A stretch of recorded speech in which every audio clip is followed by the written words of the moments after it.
अल्हम्दुलिल्लाह अल्हम्दुलिल्लाहि रब्बिल आलमीन वस्सलातु वस्सलामु अला मन काना नबिय्यन व आदम बैनल माइ वत्तीन व अला आलिहि व अस्हाबिहि अजमाइन अम्मा बाद फ़ाऊज़ु बिल्लाहि मिनश शैतानिर रजीम बिस्मिल्लाहिर रहमानिर रहीम या अय्युहल्लज़ीना आमनुत्तक़ुल्लाह व कूनू मअस्सादिक़ीन सदक़ल्लाहुल अज़ीम। बारगाह रिसालत में दुरूद पाक का नजराना पेशी। अल्लाहुम्मा सल्लि अला सय्यिदना मौलाना मुहम्मदिन व अला आलि सय्यिदना मौलाना मुहम्मदिन सलातन दाइमतन बिदवामिल मलिकिल हय्यिल क़य्यूम। आज की ये मुबारक और मुक़द्दस महफ़िल क़ुत्ब रब्बानी गौसे समदानी शहबाज़ लामकानी सैयदना शेख अब्दुल क़ादिर जीलानी हसनी अल हुसैनी रदी अल्लाह ताला अन्हु की बारगाह में हदिया अक़ीदत और मोहब्बत पेश करने के लिए मुनक़्क़िद हो रही है। आप जानते हैं कि 11वीं शरीफ 11 तारीख़ को होती है, लेकिन हम अहले सुन्नत व जमात जब चाहें 11वीं की महफ़िल करते हैं। बहुत से हर महीने 11 को करते हैं और हर महीने किसी दिन भी कर सकते हैं, लेकिन हमने इस दफ़ा ताख़ीर इसलिए की कि मेरे बिरादर मोहतरम साहबजादा हकीम सैयद अशरफ जिलानी ज़ादल्लाहु इरफ़ानुहु बगदाद के सफ़र पर थे, तो 11 तारीख़ को इन्होंने तो कहा था कि आप कर लें, लेकिन हमने इसलिए ताख़ीर की कि ये वहाँ से जो फैज़ लेकर आएंगे वो यहाँ पर तकसीम हो जाएगा। और आपने देखा कि उन्होंने जिस तरीक़े से बयान किया, तो इस अंदाज से बयान किया कि हम सब की हाज़िरी हो गई। यह हकीकत है। अल्लाह तबारक व तआला इनकी हाज़िरी को कबूल फरमाए, वो तो कबूल हो ही चुकी, और हमने जो इनसे सुना तो हमारी रूहानी हाज़िरी को कबूल फरमाए। सैयदना गौसे आज़म शेख अब्दुल क़ादिर जीलानी हसनी अल हुसैनी रदी अल्लाह ताला अन्हु तमाम वलियों के सरदार, और ये नबी पाक अलैहिस्सलातु वस्सलाम ने खुद आपके वारिद मोहतरम हज़रत सैयद मूसा अबू साले जंगी दोस्त रहमतुल्लाह अलैह को ख्वाब में बशारत दे दी थी। फरमाया, अबू साले अनकरीब अल्लाह तुम्हें एक नेक फर्जंद अता फरमाएगा, वो अल्लाह का महबूब होगा, मेरा बेटा होगा, उसका नाम अब्दुल क़ादिर होगा, और जो शान मेरी सारे नबियों में है वही शान उसकी सारे वलियों में हो। तो सरकार ने फरमा दिया। इसीलिए सब ने आपकी इल्मी रूहानी बरतरी को तस्लीम किया और अपनी गर्दनों को झुका दिया। तमाम सलासिले तरीक़त ने फैज़ हासिल किया गौसे आज़म से। सिलसिले हैं 4: कादरिया, चिश्तिया, नक्शबंदिया, सोहरवर्दिया। बाकी जितने सलासिल हैं इन्हीं की शाखें हैं। असल ये 4 है। चिश्तिया सिलसिले के बुजुर्ग सुल्तानुल हिंद, वलीयुल हिंद, ख्वाजा खाजगा, मुईन बेकसा, वाली हिंदुस्तान, अताए रसूल ख्वाजा मोइनुद्दीन चिश्ती अजमेरी नव्वरल्लाहु मरकदहु। आपने भी फैज़ हासिल किया गौसे आज़म से। चुनाचे तफरीहुल खातिर में मौलाना जमालुद्दीन सोहरवर्दी इसको रिवायत करते हैं, फरमाते कि सुल्तानुल हिंद गरीब नवाज बगदाद तशरीफ़ लाए और गौसे आज़म से मुलाकात की। 57 दिन वहाँ पर उनकी सोहबत में रहे बगदाद में, और जब उनके फ्यूज़ो बरक़ात से मुस्तफ़ीज़ हुए और जाने लगे तो अर्ज़ की कि मुझे इराक़ की विलायत अता कर दें। फरमाते हैं कि गौसे आज़म ने फरमाया कि हमने इराक़ की विलायत शेख शहाबुद्दीन सोहरवर्दी को अता कर दी, लिहाजा तुम हिंदुस्तान जाओ। तुम्हें वहां की विलायत मिली है। एक रिवायत तो ये है, और बहजतुल इसरार और दीगर कुतुब में और रिवायतें मौजूद हैं, जिसमें से एक ये है कि जब गौसे आजम ने फरमाया कदमी हाज़िही अला रक़बति कुल्ले वलीउल्लाह, मेरा कदम हर वली की गर्दन पर, तो जितने वली आपकी महफिल में मौजूद थे सब ने अपनी गर्दनों को झुका लिया और कहा बेशक आपका कदम हमारी गर्दन पर। और जितने पूरी दुनिया में थे, पूरी कायनात में जहां जहां थे, सबने अपने मकामात पर गौस की आवाज को सुना और वहीं अपनी गर्दनों को झुका लिया और वहीं से कहा है गौस बेशक आपका कदम हमारी गर्दन। तो रिवायत में आता है कि जिस पर गौसे आजम ने बगदाद में फरमाया मेरा कदम हर वली की गर्दन पे, उस वक्त सुल्तानुल हिंद गरीब नवाज खुरासान की पहाड़ियों में चिल्ला कशी में मसरूफ, वहां उन्होंने गौसे आजम की आवाज को सुना और अपनी गर्दन को झुकाया। इतना झुकाया कि जमीन के साथ लगा दी और वहीं से फरमाया ए गौस, आपका कदम न सिर्फ मेरी गर्दन पर, मेरे सर पर, मेरी आंखों पर भी आपका कदम। और जब इन्होंने झुकाया अपने सर को और ये कहा, उधर गौसे आजम ने सुन लिया और फरमाया ए लोगों सुनो, गयासुद्दीन के बेटे मोइनुद्दीन ने हमारे इस इरशाद पर अपनी गर्दन को इतना झुकाया कि जमीन के साथ लगा दिया, हमने उसे सुल्तानुल हिंद बना दी। एक रिवायत ये भी है। अब गौर करो, बगदाद में गौसे आजम फरमा रहे मेरा कदम हर वली की गर्दन पे, खुरासान में गरीब नवाज सुन रहे और खुरासान में इन्होंने गर्दन झुकाई और जो कुछ कहा गौस ने देख भी लिया और सुन भी लिया। क्या गौसे आजम ने मोबाइल पे कहा था? मोबाइल मिलाया था पूरी दुनिया में, पीटीसीएल, फैक्स, स्काइप, हाँ स्काइप था, रूहानी स्काइप चल रहा था। उस रूहानी स्काइप का ताल्लुक इंटरनेट मदीना तैयबा से था। गौस बगदाद में फरमा रहे थे हर वली अपने मकाम पर रूहानी स्काइप से देख भी रहा था, सुन भी रहा था, और जो कुछ वो वली कह रहे थे गौस खुद सुन रहे थे। इन्होंने बगदाद में कहा, उन्होंने खुरासान में सुन लिया, उन्होंने गर्दन झुकाई, इन्होंने बगदाद में देख लिया। गौर करो, जब गौसे आजम की निगाह ये है तो रसूल आजम की निगाह क्या हो? जब वली का ये मकाम है तो नबी की क्या शान होगी? वली के मकाम को देखकर नबी के मकाम को पहचानो, वली की अजमत को देखकर नबी की शान को पहचानो।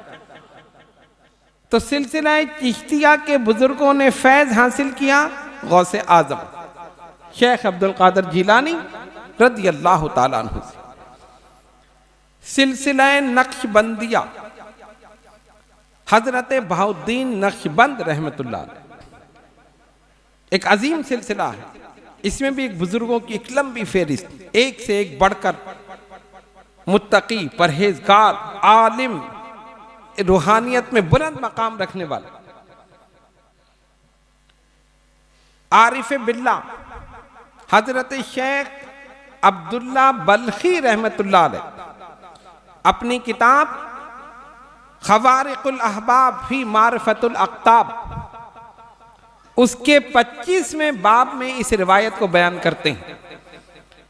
फरमाते हैं कि एक दिन गौसे आजम शेख अब्दुल कादिर जिलानी रज़ी अल्लाह ताला अन्हु खड़े हुए, उनके साथ मुरीदीन खड़े हैं, पूरी जमात। आपने बुखारा की तरफ अपना चेहरा किया और जोर से सांस अंदर की तरफ लिया, जैसे कोई सूंघता है ना किसी चीज को, इस तरह सांस अंदर की तरफ लिया। लोगों ने देखा कि हजरत क्या कर रहे हैं। गौसे आजम ने फरमाया सुनो, इस जगह से मुझे एक वली की खुशबू आ रही है। बुखारा से एक वली की खुशबू आ रही है। और खुशबू कैसे आ रही है? वो वली क्या वहां मौजूद है? नहीं। जिसकी खुशबू आ रही है वो मेरे विसाल के 157 साल के बाद पैदा हो। अब गौर करो,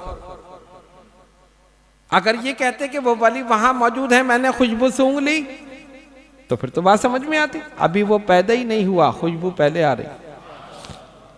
और पैदा कब होगा? 1 महीने बाद, 1 साल के बाद, 157 साल के बाद पैदा होगा मेरे इंतकाल के। यानी जब मैं दुनिया से चला जाऊंगा 157 साल के बाद वो पैदा होगा। गौस खुशबू पहले ही सूंघ रहे और फरमाया वो मुझसे फैज हासिल करेगा, मेरा ही फैज आगे पहुंचाएगा। मुस्तनद रिवायत। और हुआ भी यही। गौसे आजम के विसाल के 157 साल के बाद हजरत शेख बहाउद्दीन नक्शबंद रहमतुल्लाह अलैह इस दुनिया में जलवागर हुए। और फिर आपने रूहानी फैज हासिल किया गौसे आजम रज़ी अल्लाह ताला अन्हु, और फिर उस फैज को आगे पहुंचाया। पता ये चला कि फैज हासिल करने के लिए जरूरी नहीं कि वली जमीन पर हो, जमीन में भी हो तब भी फैज पहुंचाता। ये मरते नहीं है, जिंदा है। यंतकिलून मिन दारिन इला दार। इनकी मौत ऐसी होती जैसे एक घर से दूसरे घर में चले गए, एक घर से दूसरे घर में चले। इसलिए तो हम इनके इंतकाल के दिन को कहते हैं यौम विसाल। विसाल के माना तो मिलना है, वसला मिलने को कहते हैं ना, यौम विसाल मिलने का दिन। हालांकि वो है जुदाई का दिन। कहना तो चाहिए यौम फिराक। गौसे आजम का यौम फिराक, गरीब नवाज की छठी यौम फिराक, महबूब इलाही की 70वीं यौम फिराक। नहीं, यौम विसाल। क्यों? कभी सोचा? अरे इस दिन तो हमसे जुदा हुए, इस दिन हमसे जुदा हुए और हम कह रहे हैं यौम विसाल, मिलने का दिन। वो तो जुदा हुए। अरे हमसे जुदा हुए लेकिन हमसे बेहतर लोगों से मिल गए। सबसे पहले मिले नबी पाक अलैहिस्सलातु वस्सलाम। कब्र में सरकार की जियारत हो गई, सारे बुजुर्गों से मिल गए। इसलिए कहते हैं यौम विसाल, यौम फिराक नहीं, मिलने का दिन। और ये फिराक जो है ये तो आर्जी है। अगर किसी की बातनी आंख खुली हुई है तो उसके लिए यौम फिराक नहीं है, यौम विसाल है। वो अब भी चाहे तो बातनी निगाह से अपने शेख को देख सकता, उसके मजार पर मुराकबा करे, सामने बैठा हुआ देखे, गुफ्तगू भी करे, जियारत भी करे। कल्ब के साफ होने की जरूरत। जब ये कल्ब आईने की तरह रोशन हो जाएगा, मदीने वाले के जलवे नजर आ जाएंगे। रोशन होने की जरूरत। अब एक शीशे पर खाक पड़ी है, आप कपड़ा मारें साफ हो जाएगी, खाक कपड़े से साफ हो जाएगी नहीं। लेकिन अगर उस पर तेल गिर गया और तेल पर खाक आ गई तब क्या होगा? कपड़ा मारने से साफ होगा? नहीं। पानी डालो, केमिकल डालो, साबुन डालो, फिर भी साफ नहीं हो। फिर क्या करें? रगड़ना जरूरी है। पानी आपने डाल दिया, साबुन भी डाल दिया, सर्फ डाल दिया, कोई भी चीज, लेकिन हाथ से रगड़ना जरूरी है, तब साफ होगा। बिला तशबीह हो तमसील। अगर मामूली गुनाह की सियाही आ गई तो नमाज से दूर हो गई, रोजे से दूर हो गई, दीगर नेक अमाल से दूर हो गई। लेकिन अगर खुदा न खास्ता कोई ऐसा अमल हो गया, दिल बिल्कुल सियाह हो गया, तब जरूरी है कि किसी शेख की निगाह करम हो और वो शेख अपने हाथ से दिल को रगड़ दे और साफ कर दे। जब आईने की तरह रोशन हो जाएगा, जलवे नजर आ जाएगा। तो फैज हासिल किया विसाल के 157 साल के बाद। मामूली बात नहीं। और ऐसा नहीं कि गौसे आजम ने कह दिया और बात आई गई हो गई।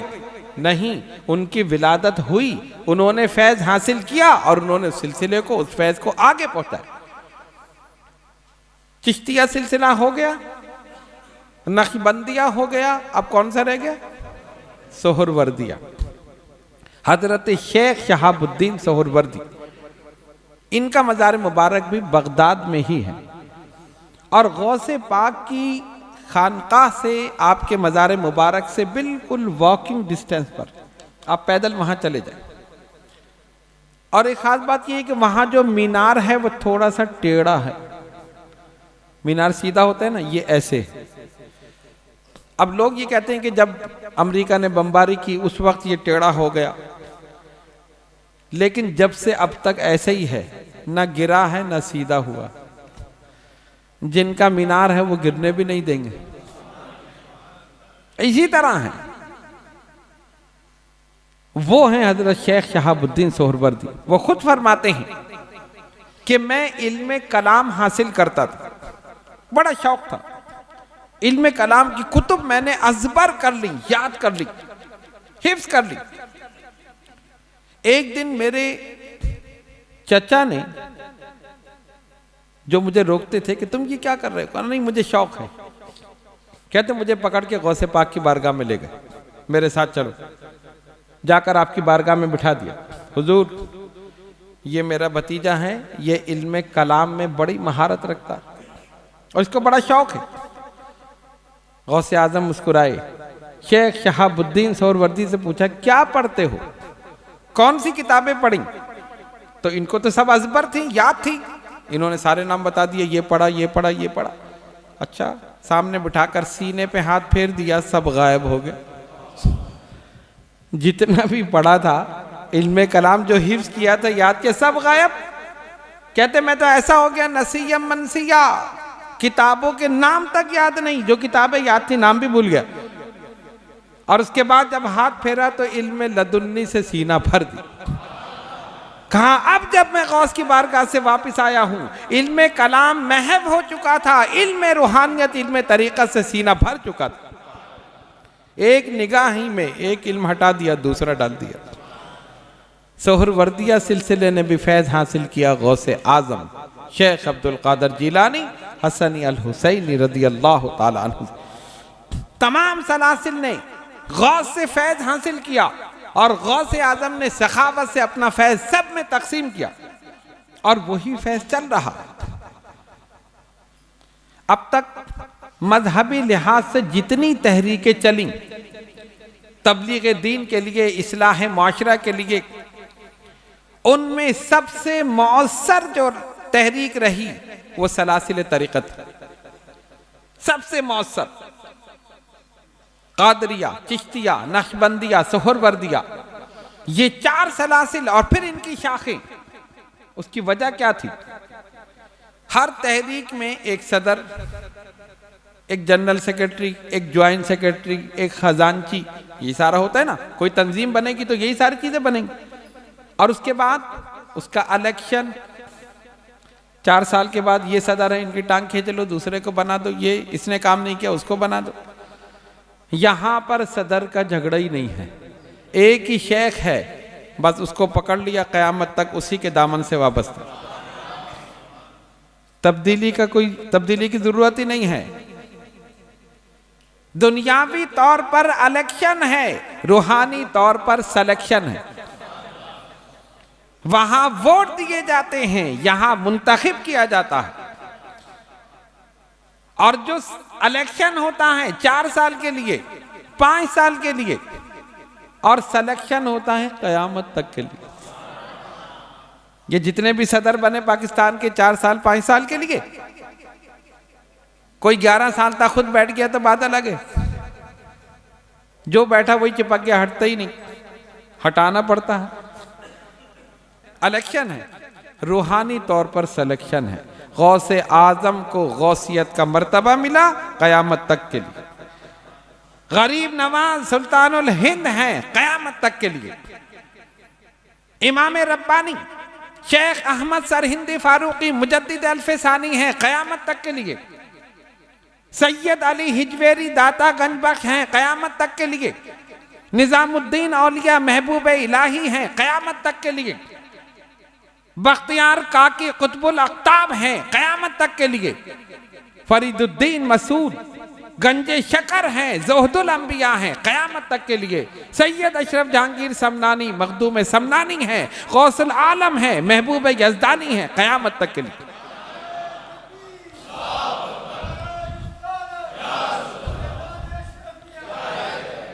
ये जितने दर्जे मर्तबे मकामात मिल रहे हैं, 1-2 साल के लिए नहीं, 5 साल 10 साल के लिए नहीं, कयामत तक के लिए, फॉरएवर, हमेशा के लिए।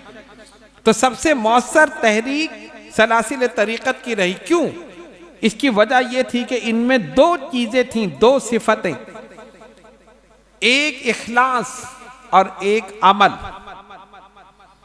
खुलूस के साथ दीन की खिदमत की, अपनी जात को पसे पुई डाल दी। लालच, तमा, हिर्स, हवस, इन तमाम चीजों को पसे पुई डाल दिया। सिर्फ अल्लाह और उसके रसूल सल्लल्लाहु अलैहि वसल्लम की रजा के लिए काम किया। बादशाहों ने बड़ी बड़ी लालच दी। सुल्तान निजामुद्दीन औलिया महबूब इलाही तशरीफ फरमा है, बादशाह ने 500 अशरफियां भेजी। एक फकीर सामने बैठा था, कहने बाबा इसमें से आधी आपकी आधी मेरी। 500 अशरफी की बड़ी अहमियत, आधी आपकी आधी मेरी। महबूब इलाही ने फरमाया आधी वादी का मसला नहीं है, सब तेरी, मुझे जरूरत ही नहीं है। क्यों? जो अल्लाह की जात पे भरोसा करे वो अशरफियां लेकर क्या करेगा? वो तो खुद लुटाने वाले थे। एक वक्त था कि बचपन में महबूब इलाही जब घर में फाके होते थे तो वालिदा मोहतरमा फरमाती, बाबा निजामुद्दीन इमरोज माँ मेहमान खुदाइम। निजामुद्दीन आज हम अल्लाह के मेहमान हैं। आप समझ जाते आज घर में खाने के लिए नहीं है। बेटा आज हम अल्लाह के मेहमान हैं, भेजेगा तो खाएंगे, नहीं भेजेगा शुक्र करेंगे। एक वक्त वो था और इसी फाका कशी, रियाजत, मुजाहिदा, चिल्ला कशी, फिर महबूब इलाही उस मकाम पर पहुंचे कि उनके लंगर जो उनकी खानकाह में पकता था, प्याज के छिलके जो थे वो कई ऊंटों पर लद कर फिर फेंकने के लिए जाते। इतना बड़ा लंगर पकता। बादशाह वक्त से लोगों ने कहा कि ये जो फकीर यहां बैठा है निजामुद्दीन औलिया, ये आपके पैसे से लंगर चला रहा। फरमाया हमारे, कहा हमारे पैसे से? जी हुजूर बादशाह सलामत आपके पैसे से। कहा कैसे? कहा देखिए आपके जो मसाहिबीन हैं वो जरा इसकी कसीर तादाद जो है वो खानकाह में जाती महबूब इलाही के पास, ये आपके शाही खजाने का पैसा वहां जाता है, उससे ये लंगर पकता, वरना इनकी आमदनी क्या है, इनको कहां से पैसा मिल रहा? सुबह शाम हजारों लोग खा रहे हैं। बादशाह ने पाबंदी लगा दी, जो हमारे दरबार से वाबस्ता है कोई भी महबूब इलाही की खानकाह में नहीं जाएगा। खबरदार जो कोई वहां पर गया, सख्ती कर दी, पाबंदी लगा दी। उधर महबूब इलाही ने ऑर्डर जारी कर दिया, फरमाया कितना लंगर पकता है? हुजूर इतना। कहा इससे दुगना कर दो। दुगना कर दिया। खादिम हाजिर हुआ, हुजूर पैसे कहां से आएंगे? फरमाया ये ताक तुम्हें नजर आ रहा है, जितने पैसे चाहिए बिस्मिल्लाह पढ़ के इसमें हाथ डालना, उतने पैसे मिल जाएंगे, लंगर पका लेना।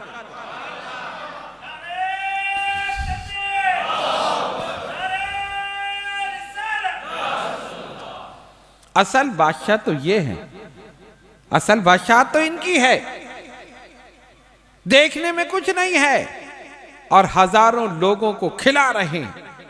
और जब तमाम लोग खा चुके होते, जर्दा, बिरयानी, कोरमा, किस्म किस्म के खाने लंगर में पकते, जब सब खा लेते तब महबूब इलाही फरमाते खा लिया? हुजूर सब ने खा लिया, लाओ हमारा खाना भी ले आओ।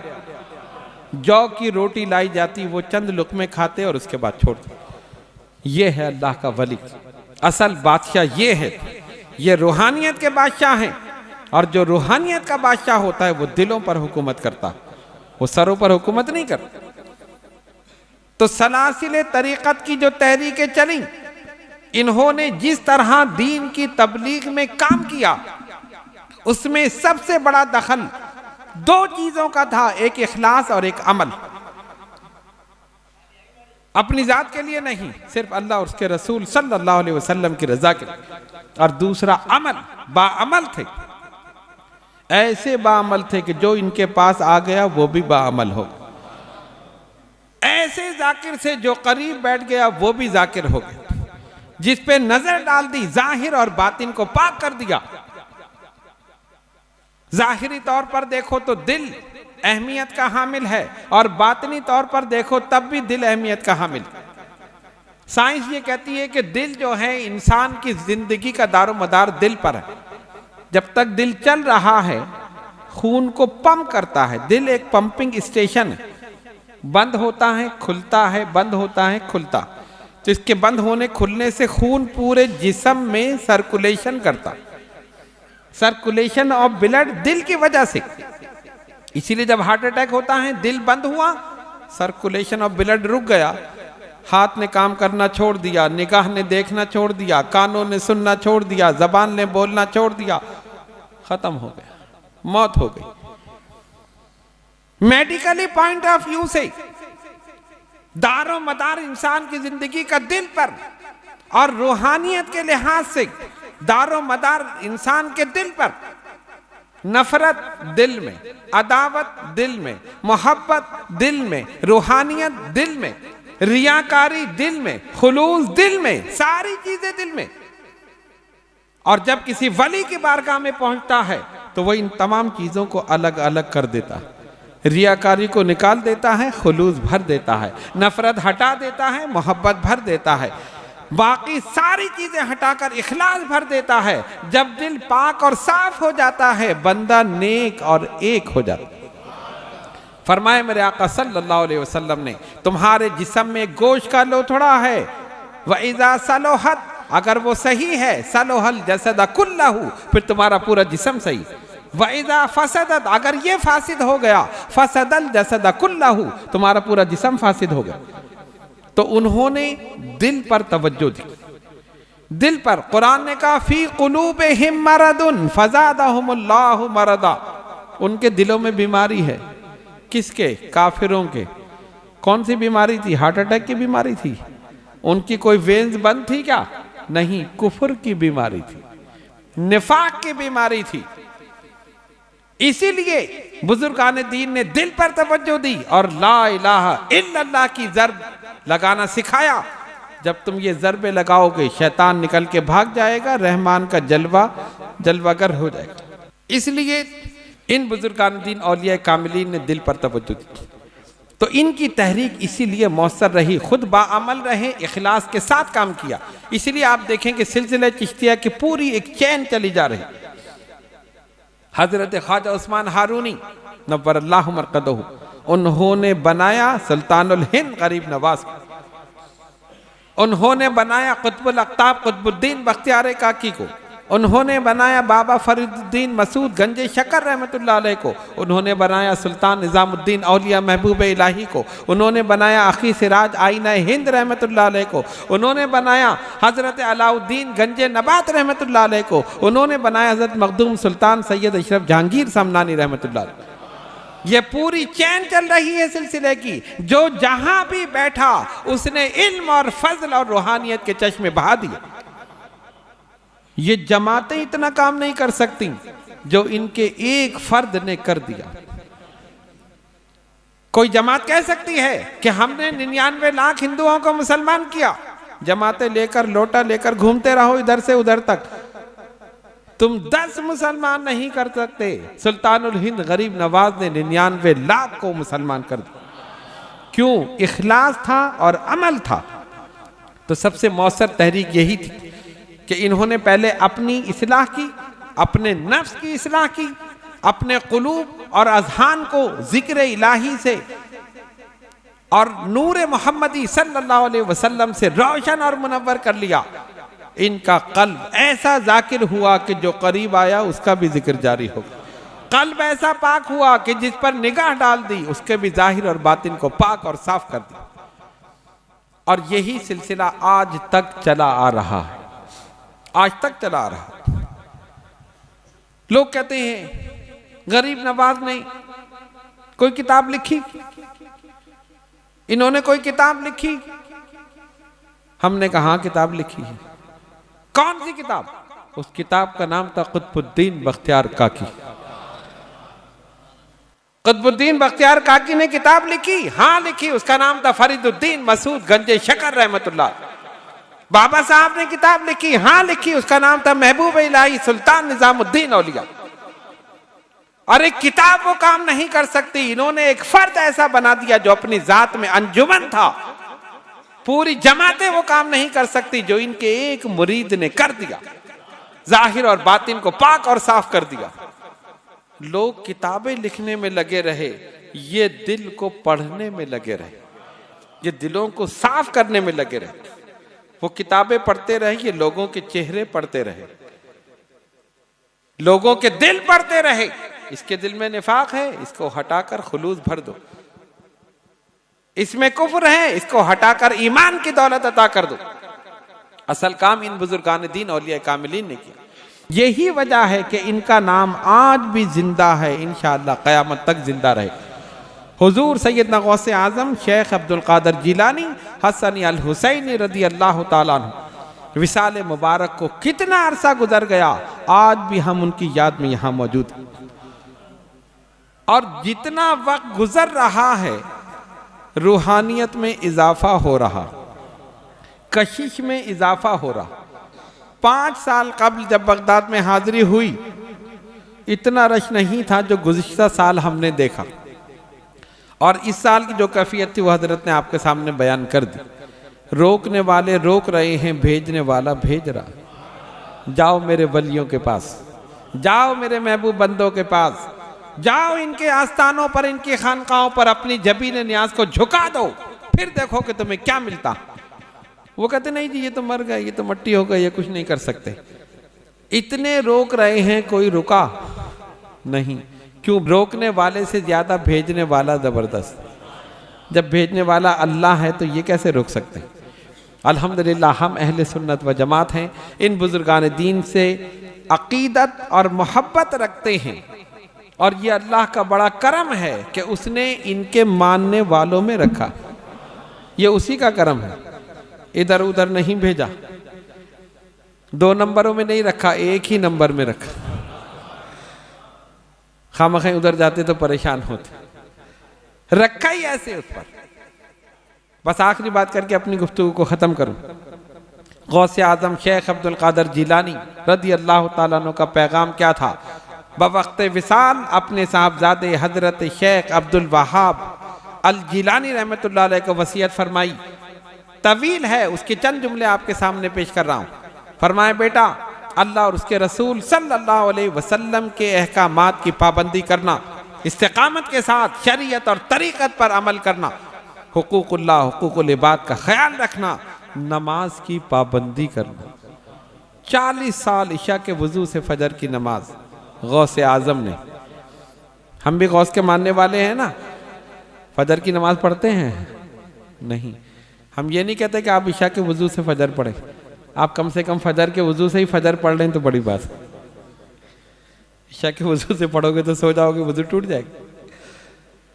ताकि कल क़यामत में गौस को अपना चेहरा दिखाने के काबिल हो कि आपने जो कुछ कहा था उस पर अमल करके आए हैं। और क़यामत तो दूर की बात है, गौस तो आज भी अपनी निगाहें गौसियत से इस पूरे मजमे को देख रहे। यह हमारा ईमान है, यकीन कामिल। और बुजुर्गों का इरशाद है कि जहां भी जिस बुजुर्ग का जिक्र होता है, जिस महफिल में होता है, उसकी रूहानियत मुतवज्जे होती।